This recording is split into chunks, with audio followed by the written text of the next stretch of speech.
हरियाणा में होने वाले विधानसभा चुनाव को लेकर जेजेपी ने एक बार फिर कमर कस ली है और अपने योद्धाओं को चुनावी मैदान में उतारने के लिए बड़ी रणनीति के तहत कार्य कर रही है। इसी के तहत हिसार में एक जिला स्तरीय बैठक जेजेपी कार्यकर्ताओं की हुई, जिसमें जेजेपी के राष्ट्रीय अध्यक्ष डॉक्टर अजय सिंह चौटाला व पूर्व उप मुख्यमंत्री दुष्यंत चौटाला पहुंचे। उन्होंने जेजेपी कार्यकर्ताओं को आगामी विधानसभा चुनाव को लेकर पार्टी की रूपरेखा बताई और उनके साथ राय मशवरा लिया। उन्होंने कहा कि जेजेपी पूरी तैयारी के साथ आगामी विधानसभा चुनाव में उतरने जा रही है। इसके लिए सभी कार्यकर्ता एकजुट होकर ताऊ देवलाल की नीतियों को आगे लाते हुए पूरी कड़ी मेहनत करें और हर मतदाता तक पहुंचने का कार्य करें, ताकि जेजेपी आगामी सरकार में एक बड़ी हिस्सेदार के रूप में आ सके।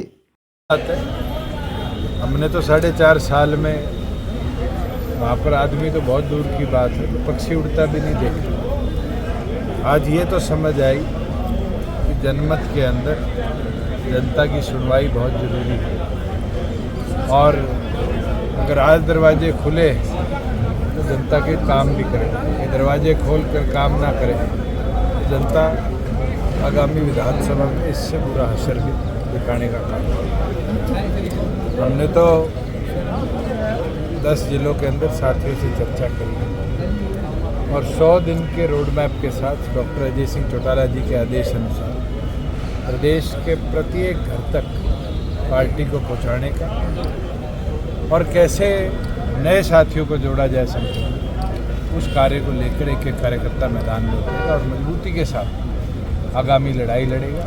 इस यूटर्न सरकार की पोल खोलने का भी काम करेगा। जिस प्रकार से आज चाहे प्रॉपर्टी आईडी पे यूटर्न लेने की बात है, परिवार पहचान पत्र पे यूटर्न लेने की बात है, सरपंचों की लिमिट में यूटर्न लेने की बात है, साफ दिखता है कि जो कार्य खट्टर जी ने करे थे, सैनी जी उन सब पे यूटर्न लेना शुरू कर चुके हैं। और मेरे पास तो आज आयुर्वेदिक डॉक्टर आए थे, जिस तरह का प्रतिबंध रोजगार में उन पर लगाया है, ये साफ दिखता है कि हरियाणा के लोगों को रोजगार से वंचित करने के लिए हरियाणा सरकार कदम उठा रही है। और जल्द इसके लिए भी और अन्य जो विषय लॉ एंड ऑर्डर के हम माँ महिम को मिलकर जैसे ही 22 जिले कवर हो, ज्ञापन भी सौंपा कि प्रदेश के लॉ एंड ऑर्डर सिचुएशन तुरंत कंट्रोल में लिया जाए, क्योंकि गृह मंत्री के तौर पर नायब सैनी पूरी तौर पर विफल रहे हैं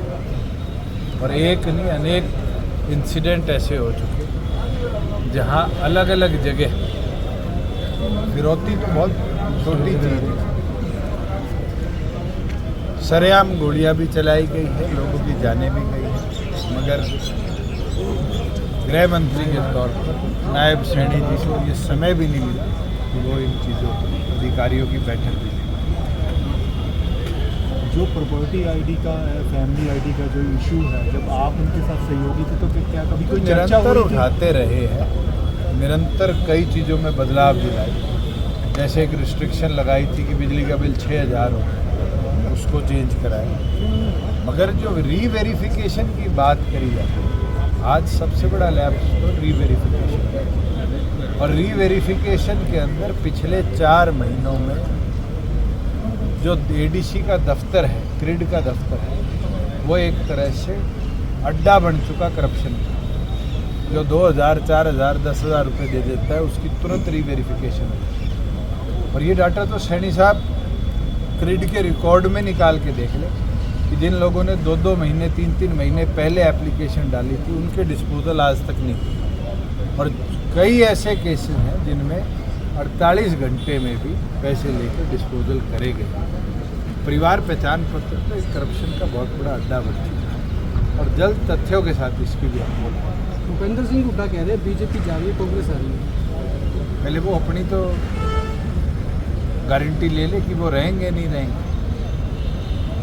आज तो वो 60 की बात करते हैं, 60 सीटें जिताने के लिए क्या वो 60 कैंडिडेट कांग्रेस से हटकर कांग्रेस के सिंबल पर उतार पाएंगे?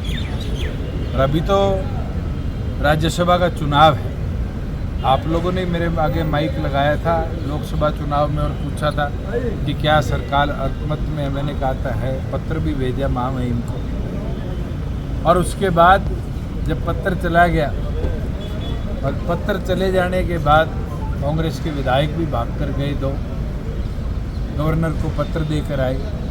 भूपेंद्र हुड्डा भी निरंतर बोलते रहे कि सरकार अल्पमत में, सरकार अल्पमत में। जब हमने कहा विपक्ष साझा उम्मीदवार उतारे तो सबसे पहले पीछे हटने वाला कोई व्यक्ति था तो भूपेंद्र हुड्डा था। और उनने भरे प्रेस कॉन्फ्रेंस में कहा हमारे पास तो नंबर ही नहीं, फिर अल्पमत की बात कैसे करें। अगर आंकड़े नहीं हैं, विपक्ष को एक करने का दम नहीं रखते तो 60 लाने का दम कहाँ से रखेंगे। उन्होंने आपके पाले में गेंद डाल दी, उन्होंने कहा कि अगर मैं तो आज कहता हूँ एक साझा उम्मीदवार वो चुन ले, कोई शहीद के परिवार से चुन ले, कोई खिलाड़ी चुन ले, कोई ऐसा सामाजिक व्यक्ति चुन ले। और दे दूँ सुझाव फ्री का, महावीर गुड्डू को ले लो। हरियाणा संस्कृति के अंदर पद्मश्री जीतने वाला तो इकलौता व्यक्ति है। मैं तो कहता हूँ उनको चुन ले। नवीन जैन कह रहा है पहला हस्ताक्षर मैं करूँ, दूसरा भूपेंद्र हुड्डा करने को तैयार है क्या? हमारे पास तो भानुमति का कुनबा था, 10 की बात करते हैं। मैं तो कह ही नहीं रहा, हमारे साथ 10 सिग्नेटरी है, सरकार गिरनी होगी, विप है। राज्यसभा के लिए पहला साइन मैं करूँगा, दूसरा भूपेंद्र हुड्डा करने को तैयार है। अगर वो तैयार हैं और वो सार्वजनिक तौर पर कहते हैं कि दूसरा हस्ताक्षर वो करेंगे, 9 ही प्रपोजर चाहिए। आज तो 44 की लड़ाई नहीं है, पहले उम्मीदवार तो हम उतारें। अगर वो तैयार है और अगर उनको नाम पे सहमति है किसी पे भी, किसी शहीद के परिवार पर, कोई ऐसा व्यक्ति जिसने खेल के मैदान में बहुत अच्छा काम किया, सोसाइटी में बहुत अच्छा काम किया, कला के क्षेत्र में जैसे महावीर गुड्डू है जिसने हरियाणा की संस्कृति को इतना बढ़ाया है, किसी एक व्यक्ति के नाम पे अगर उनकी सहमति है तो नाम के पेपर पे साइन करके दे दे। 9 साथियों के वोट और साइन अगर भूपेंद्र हुड्डा कर देते, मैं जुटाऊंगा। अरे नॉमिनेशन भरकर मैदान में उतर कर लड़ाई लड़ेंगे तभी तो बीजेपी को झटका दे पाए। मैदान छोड़ देंगे तो कौन झटका दे पाएंगे। ये तो कमजोरी दिखती है नेता प्रतिपक्ष की कि कहीं ना कहीं ईडी सीबीआई से डर कर वो मैदान में उतरना ही नहीं चाहते। हमने हिम्मत दिखाई थी, निर्दलीय कार्तिकेय शर्मा को मैदान में उतारा था। हमने अपने 10 इकट्ठे करे थे, नहीं करे थे उस समय भी, और इकट्ठे कर कर वोट गिरवाए थे। अरे लड़ाई शुरू तो होने दो। लड़ाई शुरू होने से पहले जंग के मैदान में हथियार घेर देंगे, फिर लड़ाई कैसी लड़ेंगे। तो ये कमजोरी दिखती है भूपेंद्र हुड्डा की, और इस कमजोरी ने कहीं ना कहीं भारतीय जनता पार्टी को एक एज इस राज्यसभा चुनाव में शुरुआती तौर पर दी है। मगर हम हार नहीं मानेंगे जब तक आखिरी दिन नॉमिनेशन का होगा। जननायक जनता पार्टी एक परिस्थिति बनाएगी कि हम चाहे विपक्ष में और जो छोटे दल हैं उनसे भी संपर्क करें, निर्दलियों से भी संपर्क करें और एक साझा उम्मीदवार उतारने का प्रयास करेंगे। अगर 9 प्रपोजर हमें मिलते हैं तो हमारा कैंडिडेट मैदान में होगा। आप भूपेंद्र हुड्डा से पूछ लेना, क्या उस समय भी वो आंकड़े मांगेंगे या वोट गिरने के लिए आएंगे। यार जिस तरह आर के आनंद के चुनाव में शाही बदली थी, शाही बदल कर फिर बीजेपी को जिताने का काम। जेजेपी चुनाव अकेले लड़ेगी या कोई लाइन्स की संभावना है? आज के दिन तो 22 दिनों का दौरा होगा और दौरा होकर प्रत्येक गांव को छुएंगे हमारे कार्यकर्ता, 90 की तैयारी करेंगे। आगे भविष्य में क्या होता है उसको तो ना आप जानते ना मैं जानता, अगर हाँ मजबूती से लड़ाई भी लड़ेंगे और अपनी तैयारी। बाकी विधायकों को लेकर भी आपने सवाल उठाया था कि ठीक है, हमने तो कल भी स्पीकर से मुलाकात करी है और ये मांग करी है कि हम जो हमने एप्लीकेशन दी है उस एप्लीकेशन के ऊपर वो क्यों नहीं कार्रवाई कर रहे, और अगर वो नहीं करते तो फिर हम हाईकोर्ट का दरवाज़ा लीगल राय लेकर अपनाएंगे। कब तक और डायरेक्शन अभी तो कल मुलाकात करके आए। सर हरियाणा में गुंडागर्दी बहुत बढ़ रही है अब, हरियाणा में गुंडागर्दी बहुत बढ़ रही है। मैं तो कह रहा हूँ कि गृह मंत्री का फेलियर है जो आज मुख्यमंत्री है। खुली छूट जब दे दोगे गुंडा तत्व को तो माहौल प्रदेश का ऐसा ही बनेगा। आज सख्ती ना करना कहीं ना कहीं रास्ता देना, और ऐसा क्या हो गया कि जैसे हम राज्य से बाहर गए इस तरह की व्यवस्था बनी। ऐसा क्या हो गया कि सैनी साहब के आते ही प्रदेश के अंदर इस तरह का आपराधिक प्रचलन बढ़ा है और इसके अंदर मुझे लगता है कहीं ना कहीं पुलिस का सबसे बड़ा फेलियर है कि वो लॉ एंड ऑर्डर को कंट्रोल करे। पहले तो सर सरपंचों को पीटा जाता है, अब उनका ग्रांट बढ़ाया जा रहा है, इसमें क्या या सैनी से जवाब ले ले भाई, नहीं, अब यूटर्न क्यों लिया, थे ना, बदनामी मारी कर दी, यूटर्न ले लिया। हरियाणा में तीसरे मोर्चे की भी चर्चा होने लगी है। अभी इंडियन नेशनल लोकदल मायावती जी से मिले हैं। चलो अभी तो पता नहीं कितने दल बनेंगे, कितने जाएंगे। वो तो हमारे साथ भी आए थे चुनाव से पहले, छोड़िए उससे पहले उनके साथ भी छोड़िए। कौन सा टिकता है, कौन सा रुकता है, कौन सा लड़ता है, ये दर्शाएगा कि हरियाणा की आगामी चुनावी पृष्ठभूमि क्या है। आईएनटी का भविष्य कैसे देखते हैं? आप कैसा देखते हो वैसे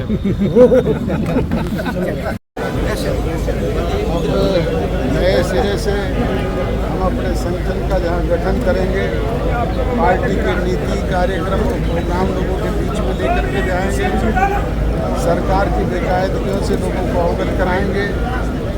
विरोध पक्ष के लोग जो दुष्प्रचार करते हैं, लोगों को भ्रमित करते हैं, उनसे भी लोगों को अवगत कराने का काम है। आपने अभी एक अपने संबोधन में कहा कि काम के नहीं हवा के वोट मिलते हैं, उसका तात्पर्य? मैंने तो उदाहरण दे करके बताया है। मैंने 5 साल सांसद रहते हुए हरियाणा प्रदेश के सभी सांसदों से ज़्यादा काम किए होंगे, आपको भी पता है भिवानी। और मुझे अगले चुनाव में कुलदीप बिश्नोई से हरवाया था कि नहीं। काम के वोट मिलते तो चौधरी बंसीलाल कभी नहीं हारते, काम के वोट मिलते तो चौटाला साहब कभी नहीं हारते। तो जननायक जनता पार्टी किस मुद्दे को लेकर तो जाएगी ना, क्योंकि मुद्दे चुनाव अनेक हैं। अभी चुनाव घोषित होने दो, हम आपको अपने घोषणा पत्र के जरिए सबसे पहले बताएंगे। नायब सिंह सैनी कह रहे हैं सर दरवाजे खोल दिए 24 घंटे के लिए। नायब सिंह सैनी कह रहे हैं दरवाजे खोल दिए सीएम। इसका मतलब 4.5 साल बंद थे।